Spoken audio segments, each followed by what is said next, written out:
विक्रम सम्मत 2019 मंसिर 14 गते जन्मनु भई विगत 3 दशकदेखि युनियन आन्दोलनमा समर्पित हाम्रा प्रिय उपाध्यक्ष हामी बीच रहनु भएन।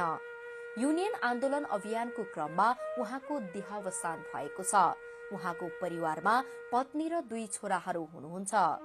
लुम्बिनीको पाल्पामा जन्मिनु भएका गौतमको कर्मक्षेत्र लुम्बिनीकै रूपन्देही रहेको थियो।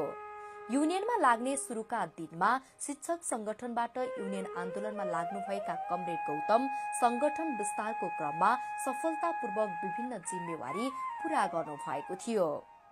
आजको विषम परिस्थिति र युनियन आन्दोलनलाई कमजोर बनाउने गतिविधि भएको बेला हामीलाई हाम्रा प्रिय कमरेडले थप जिम्मेवारी छोडेर जानु भएको छ।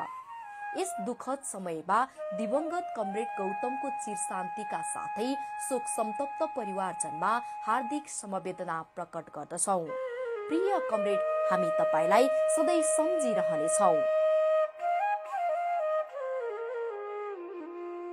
नेपाल ट्रेड युनियन महासंघ जिफन।